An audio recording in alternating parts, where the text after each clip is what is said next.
श्री गणेशाय नमः। श्रीजानकी वल्लभो विजयते। पंचम सोपान सुंदरकांड। शांतं शाश्वतमप्रमेयमनघं निर्वाण शांतिप्रदं ब्रह्मा शंभुफणीन्द्र सेव्यमनिशं वेदान्तवेद्यं विभुं रामाख्यं जगदीश्वरं सुरगुरुं मायामनुष्यं हरिं वन्देऽहं करुणाकरं रघुवरं भूपालचूडामणिं। नान्या स्पृहा रघुपते हृदयस्मदीये सत्यं वदामि च भवानिखिलान्तरात्मा। भक्तिं प्रयच्छ रघुपुङ्गवनिर्भरां मे कामादिदोषरहितं कुरु मानसं च। अतुलितबलधामं हेमशैलाभदेहं धनुजवनकृशानुं ज्ञानिनामग्रगण्यं सकलगुणनिधानं वानराणामधीशं रघुपतिप्रियभक्तं वातजातं नमामि।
बिलो की तिनके परछाई, कहई छाह सक सोना उड़ाई, एहि विधि सदा गगन चरखाई। सोई छल हनुमान कह कीन्हा, सासु कपटु कपि तुरत ही चीन्हा। ताहि मारि मारुत सुत वीरा, बारिधि पार गयो मति धीरा। तहाँ जाई देखी बन शोभा, गुंजत चंचरीक मधुलोभा। नाना तरु फल फूल सुहाए, खग मृग वृंद देखी मन भाए। सैल विशाल देखी एक आगे, ताव पर धाये चढ़े उभय त्यागे। उमा न कछु कपि कै अधिकाई, प्रभु प्रताप जो कालहि खाए। गिरि पर चढ़ी लंका तेहि देखी, कही न जाई अति दुर्ग विशेषी। अति उतंग जल निधि चहु पासा, कनक कोट कर परम प्रकाशा। कनक कोट विचित्र मणिकृत, सुंदरायतना घना। चहु हट्ट हट्ट सुबट्ट बीथी, चारुपुर बहु विधि बना गज। बाज खच्चर निकर पदचर, रथ बरूथन ही कोगने। बहुरूप निश्चर झूठ अति बल, सेन बरनत नहीं बने बन। बाग उपवन वाटिका सर, धूप बापी सोहहि नर। नाग सुर गंधर्व कन्या, रूप मुनि मन मोहहि कहूँ। माल देह विशाल शैल समान, अति बल गरजहि नाना अखारिन। भिरहि बहु विधि एक एकन तरजहि करे। जतन भट कोटिन विकट तन, नगर चहु दिसि रचहि कहूँ। महिष मानुष धेनु खरज, हल निसाचर भक्षहि एहि। लागी तुलसी दास इनकी, कथा कछु एक है कही। रघुवीर सर तीरथ शरीरनि, त्यागी गति पैहि सही। पुर रखवारे देखि बहु, कपि मन कीन विचार। अति लघु रूप धरो निसी, नगर करो पैसार। सियावर राम जय जय राम, मेरे प्रभु राम जय जय राम। मसक समान रूप कपि धरि, लंकहि चले सुमिर नर हरि। नाम लंकिनी एक निश्चरी, सो कह चलसि मोहि निंदरी। जानहि नहीं मरम सठ मोरा, मोर आहार जहाँ लगे चोरा। मुठिका एक महाकपि हनि, रुधिर बमत धरनी ढन मनि। पुनि संभारी उठी सोलंका, जोरि पानि कर विनय सशंका। जब रावण ही ब्रह्म बर दीन्हा, चलत बिरंचि कहा मोहि चीन्हा। विकल होसि तै कपि के मारे, तब जाने सुनि सिचर संघारे। तात मोर अति पुण्य बहुता, देखे नयन राम कर दूता। तात स्वर्ग अप परग सुख, धरिय तुला एक अंग।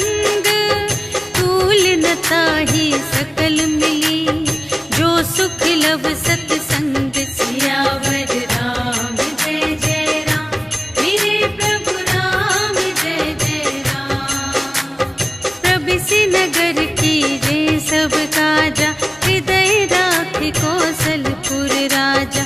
गरल सुधारि पुकारहि मिताई, गोपद सिंधु अनल सितलाई। गरुड़ सुमेरु रेणु समताहि, राम कृपा करि चितवा जाहि। अति लघु रूप धरहु हनुमाना, बैठा नगर सुमिरि भगवाना। मंदिर मंदिर प्रति करि शोधा, देखे जहाँ तहाँ अगणित जोधा। गयउ दसानन मंदिर माहि, अति विचित्र कही जात सुनाई।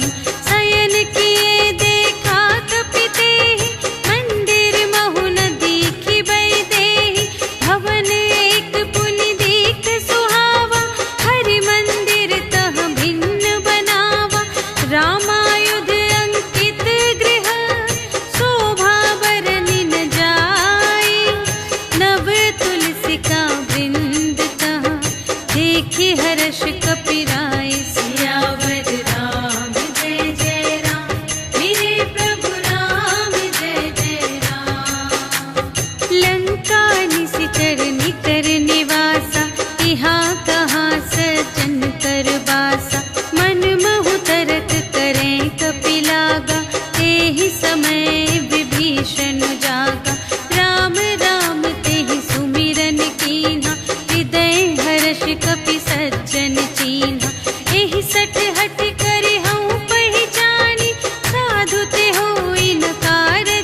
हरिदासन मह कोई, मोरे हृदय प्रीति अति होई। कि तुम राम दीन अनुरागी, आयहु मोहि करन बड़ भागी।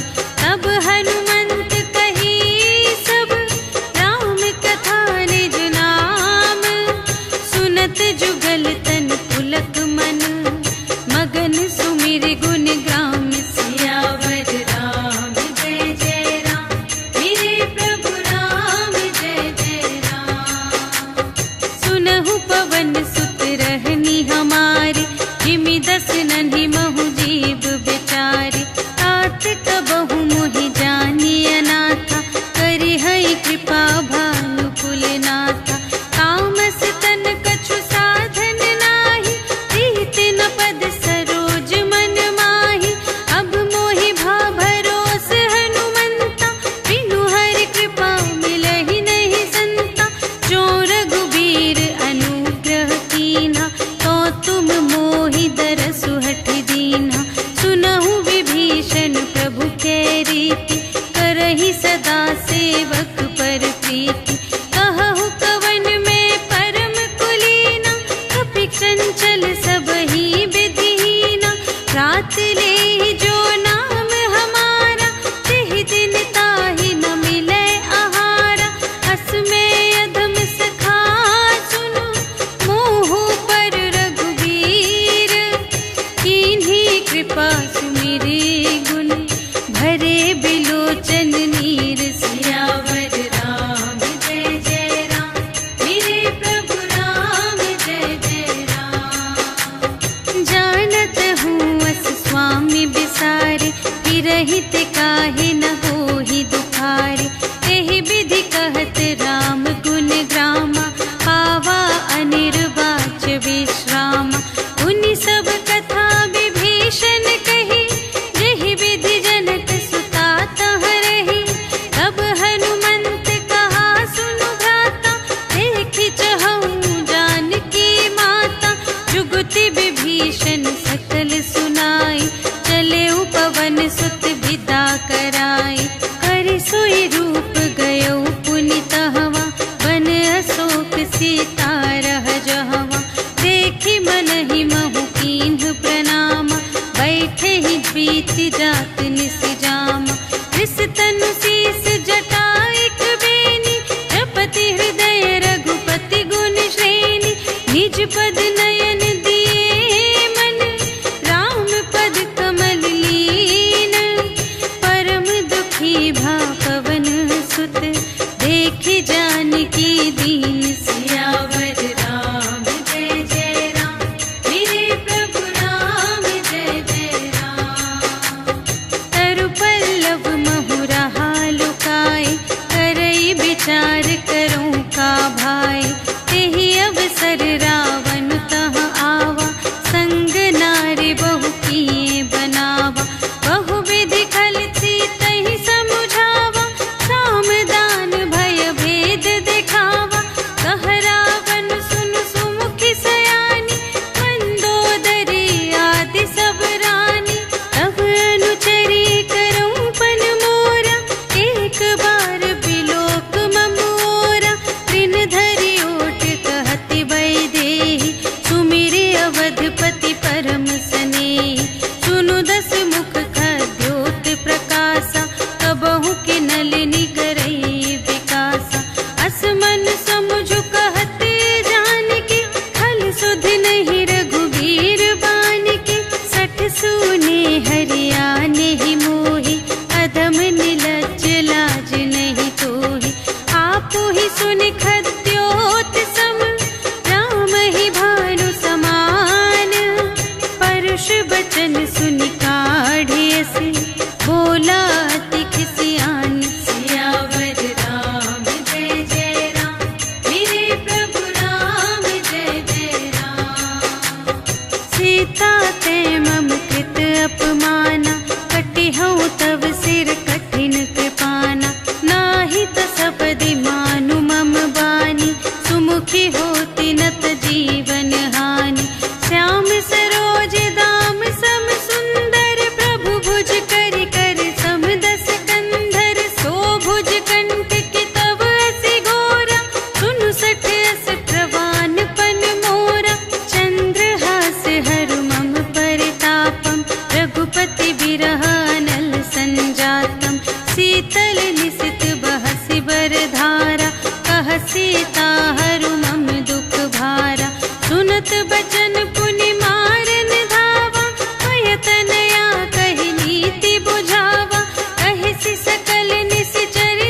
तहि से करहु हित अपना। सपने बानर लंका जारी, जातु धान सेना सब मारी। हर आरूढ़ नगन दस सीसा, मुंडित सिर खंडित भुज बीसा। एहि विधि सो दक्षिण दिस जाई, लंका मनहु विभीषण पाई।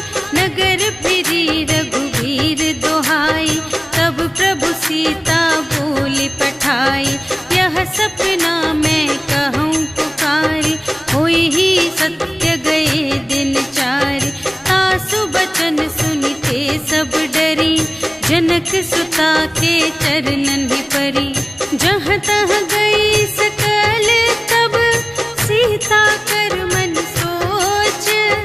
मास दिवस बीते मोहि, मारे ही निश्चर पोच। सियावर राम जय जय राम, मेरे प्रभु राम जय जय राम। त्रिजटासन बोली कर जोरी, मातु विपति संगिनी तै मोरी। तजो देह करु बेगी उपाई, दुसह बिरहु अब नहीं सही जाई। आने काठ रचु चिता बनाई, मातु अनल पुन देहि लगाई।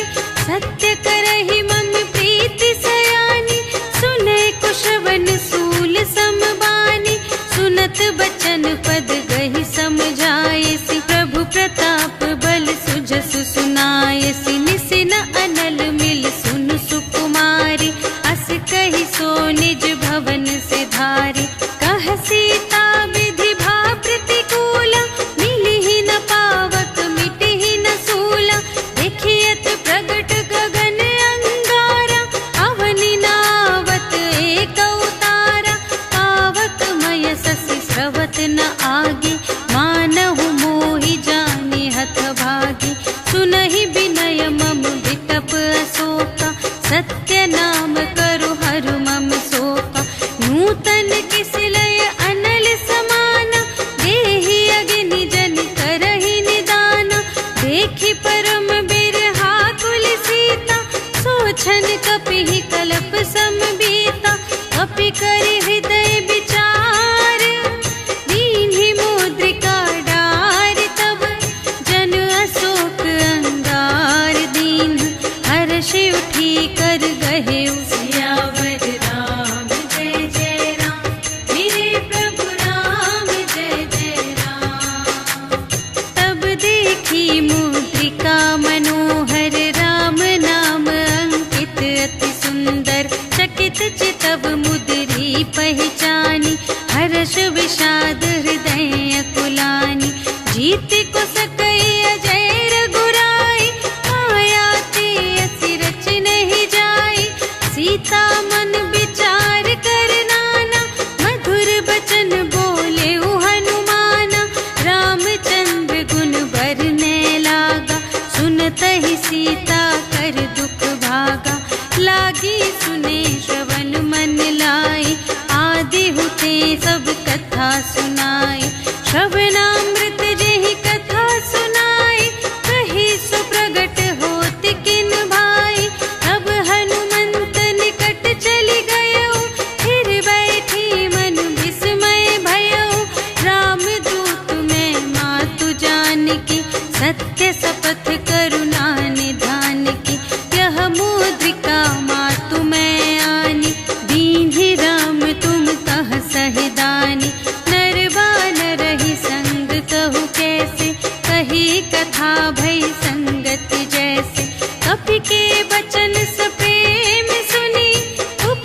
श्याम मृदु गाता, बचन नाव नयन भर बारी, अहह नाथ हो निपट बिसारी। देखी परम बिरहा कुल सीता, बोला कपि मृदु बचन बिनीता। मातु कुशल प्रभु अनुज समेता, तब दुख दुखी सुकृपा निकेता।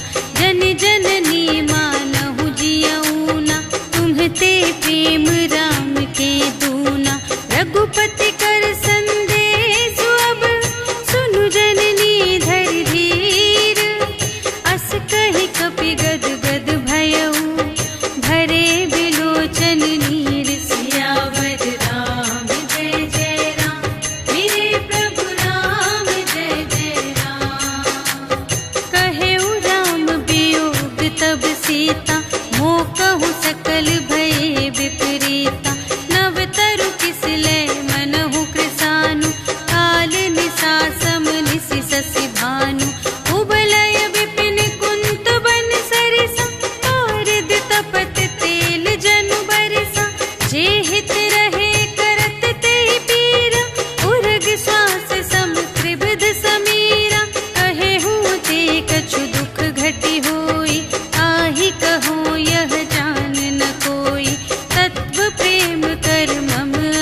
समेत द्विपदल मद गंजा हर दूषण त्रिशिरारु बाली बधे सकल अतुलित बलशाली जाके बल लवलेस ते जिते हु चराचर झारे आसुदूत में जा करी हरियाणी हूँ प्रिय नारी सियावर राम जय जय राम मेरे प्रभु राम जय जय राम जानो मैं तुम्हारे प्रभुताई सहस बाहु सन परी लराई समर बाली सन करि जसु पावा सुनि कपि बचन बिहसी बिहरावा आयऊ फल प्रभु लागे भूखा कपि सुभाव ते तोरे रोका सबके देह परम प्रिय स्वामी मारहि मोहि कुमारग गामी जिन्ह मोहि मारा ते मैं मारे यहीं पर बांधे तनय तुम्हारे मोहि न कछु बांधे कैलाजा कीन्ह चहूँ निज प्रभु कर काजा विनती करऊँ जोर कर रावण सुनहु मान तजि मोर सिखावन देखहु तुम निज कुल ही बिचारी धन तजि भजहु भगत भयहारी जाके डर अति काल डेराए जो सुर असुर चराचर खाए आसो भय रुक बहु नहीं कीजे मोरे कहे जान की दीजे प्रणत पाल रघुनायक करुणा सिंधु खरारे गए शरण प्रभु राखी हैं तब अपराध विसार सियावर राम जय जय राम मेरे प्रभु राम जय जय राम चरण पंकज उर धरहु लंका चल राज तुम करहु ऋषि पुलस्त जसु विमल मयंका तेहि ससि महु जनि होहु कलंका राम नाम बिनु गिरा न सोह देखु विचार त्यागी मद मोह बसनहीन नहीं सोह सुरारी सब भूषण भूषित बर नारी राम विमुख संपत्ति प्रभुताई जाई रही पाई बिनु पाई सजल मूल जिन्ह सर तन नाही बरसि गए पुनि तबहि सुखाहि सुनु दस कंठ कहऊँ पन रोपी विमुख राम त्राता नहीं कोपी शंकर सहस विष्णु अज तोहि सकहि न राखे राम कर द्रोही मोह मूल बहु सूल प्रद त्यागहु तम अभिमान भजहु राम रघुनायक कृपा सिंधु भगवान सियावर राम जय जय राम मेरे प्रभु राम जय जय राम जदपि कही कपि अति हित बानी भगति विवेक बिरति नयसानी बोला बिहसी महाभिमानी मिला हमहि कपि गुर बड़ ज्ञानी मृत्यु निकट आई खल तोहि लागे से अधम सिखावन मोहि उल्टा हुई ही कहे हनुमाना मति भ्रम तोर प्रगट में जाना सुन कपि बचन बहुत खिसियाना भेगी न हरहु मूढ़ कर प्राण सुनत निसाचर मारन धाय सचिवन सहित विभीषण आए नाय शीस कर विनय बहुता नीति विरोध न मारिय दूता आन दंड कछु करिय गुसाई सबहि कहा मंत्र भल भाई सुनत बिहसी बोला दस कंधर अंग भंग करि पठियहि बंदर अपि के ममता पूछ पर सबहि कहऊँ समझाई तेल बोरि पट बांधि पुनि पावक देहु लगाई सियावर राम जय जय राम मेरे प्रभु राम जय जय राम पूछहीन बानर तह जाए तब सठ निज नाथ ही लई आई जिनके कीमत बहुत बड़ाए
गर्जा, कपि बढ़ि लाग आकाश सियावर राम जय जय राम, मेरे प्रभु राम जय जय राम। देह विशाल परम हरुआई, मंदिर ते मंदिर चढ़ धाई, जरई नगर भालोग बिहाला, झपट लपट बहु कोटि कराला। तात मातु हा सुनिय पुकारा, एहि अवसर को हम ही उबारा। हम जो कहाय कपि नहीं होई, वानर रूप धरे सुर कोई। साधु अवज्ञा कर फल ऐसा, जरई नगर अनाथ कर जैसा। जारा नगर निमिष एक माहि, एक विभीषण कर गृह नाही। काकर दूत अनल जहि सिरजा, जरा न सोते ही कारण गिरजा। उलट पलट लंका सब जारी, कूदि परा पुन सिंधु मझारी। पूछ बुझाई खोई श्रम, धरि लघु रूप बहोरी। जनक सुता के आगे, ठाड़ भयो कर जोर। सियावर राम जय जय राम, मेरे प्रभु राम जय जय राम। मातु मोहि दीजै कछु चीन्हा, जैसे रघुनायक मोहि दीन्हा। चूड़ामणि उतारि तब दयौ, हर्ष समेत पवन सुत लयौ। कहेहु तात अस मोर प्रणामा, सब प्रकार प्रभु पूरन कामा। दीन दयाल बिरदु संभारे, हरहु नाथ मम संकट भारे। तात सक्र सुत कथा सुनाएहु, बान प्रताप प्रभु ही समझाएहु। मास दिवस महु नाथ न आवा, तौ पुनि मोहि जियत नहीं पावा। कहु कपि के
पूछी कुशल नाथ अब कुशल देखी पद कंज सियावर राम जय जय राम मेरे प्रभु राम जय जय राम।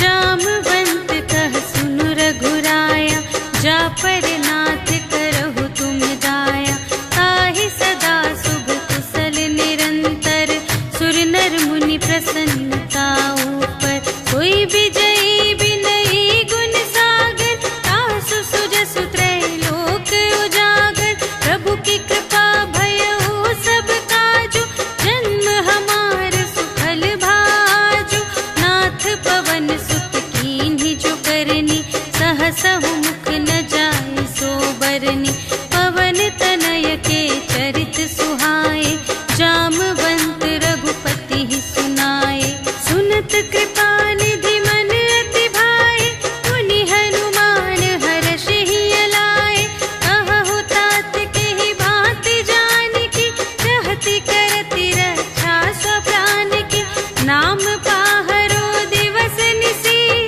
ध्यान तुम्हारे कपाट लोचन निज पद जंत्रित जाहि प्राण के ही बाट सियावर राम जय जय राम मेरे प्रभु राम जय जय राम।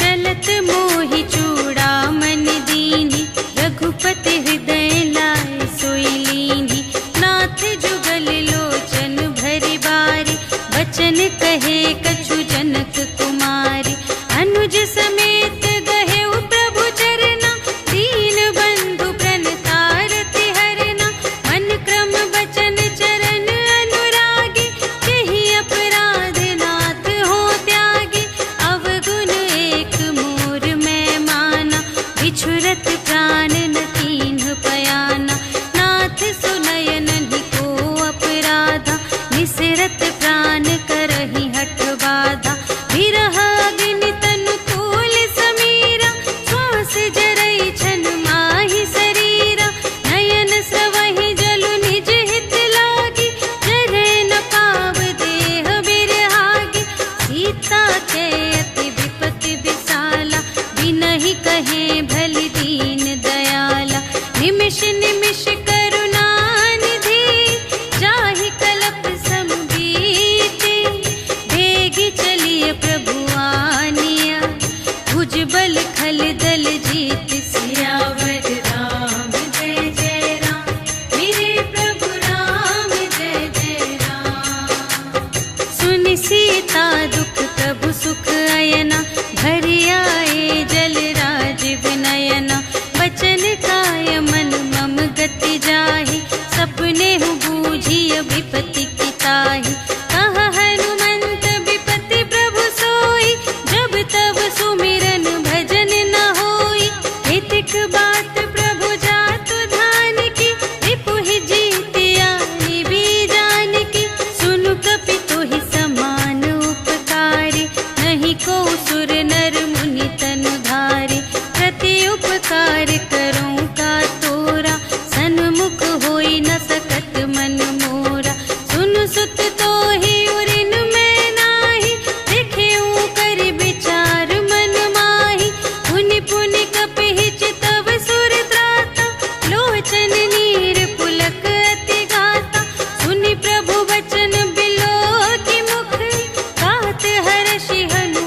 शाखा मृग के बड़ी मनुसाई, शाखा ते शाखा पर जाए। नाघि सिंधु हाटक पुर जारा, निशिचर गण विधि विपिन उजारा। सो सब तब प्रताप रघुराई, नाथ न कछु मोरी प्रभुताई। ताकहु प्रभु कछु अगम नहीं, जा पर तुम अनुकूल। तब प्रभाव बड़वान लही, जार सकै खल तूल। सियावर राम जय जय राम, मेरे प्रभु राम जय जय राम। नाथ भगति अति सुखदायिनी, देहु कृपा करि अन पायिनी। सुनि प्रभु परम सरल कपिवानी, एवमस्तु तब कहेउ भवानी। उमा राम सुभाव जेहि जाना, ताहि भजन तजि भावनाना। यह संवाद जासुर आवा, रघुपति चरण भगत सोई पावा। सुनि प्रभु वचन कहहि कपिवृंदा, जय जय जय कृपाल सुख कंदा।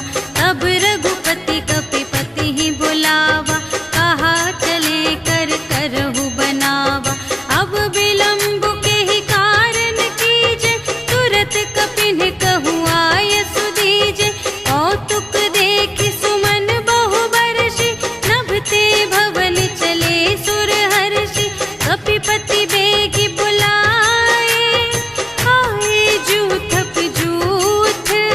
नाना बरन अतुल बल, बानर भालु बरूथ। सियावर राम जय जय राम, मेरे प्रभु राम जय जय राम। प्रभु पद पंकज नावहि सीसा, गरजहि भालु महाबल कीसा। देखी राम सकल कपि सेना, चितई कृपा करि राजीव नयना। राम कृपा बल पाई कपिंदा, भये पच्छिजुत मनहु गिरिंदा। हर्षि राम तब कीन्ह बयाना, सगुन भये सुंदर शुभ नाना। जासु सकल मंगलमय कीर्ति, तासु पयान सगुन यह नीति। प्रभु पयान जाना भय देहि, हरखि बाम अंग जनु कहि देहि। जोई जोई सगुन जान की होई, असगुन भयउ रावण ही सोई। चला कटक को बरने पारा, गरजहि बानर भालु अपारा। नख आयुध गिरि पादप धारी, चले गगन मही इच्छाचारी। ते हरिनाद भालु कपि करहि, डगमगाहि दे गज चिक करहि। करहि दिग्गज ढोल महि गिरि, लोल सागर थर भरे। मन हर्ष सब गंधर्व सुर मुनि, नाग किन्नर दुख टरे। कट कटहि मरकट, विकट भट बहु कोटि कोटिन धावहि। जय राम प्रबल प्रताप कौशल, नाथ गुण गण गावहि। सहि सकन भार उधार अहिपति, बार बार ही मोहहि। कह दसन पुनि पुनि, कमठ पृष्ठ कठोर सो किमि सोहहि। रघुबीर रुचिर प्रयाण प्रस्थिति, जानि परम सुहावनी। जनु कमठ धर पर सर्प राज सो, लिखित अबिचल पावनी। एहि विधि जाई कृपा निधि, उतरे सागर तीर। जहाँ तहाँ लागे खान फल, भालु विपुल कपिवीर। सियावर राम जय जय राम, मेरे प्रभु राम जय जय राम। उहाँ निशाचर रहहि सशंका, जब ते जारि गयउ कपिलंका। निज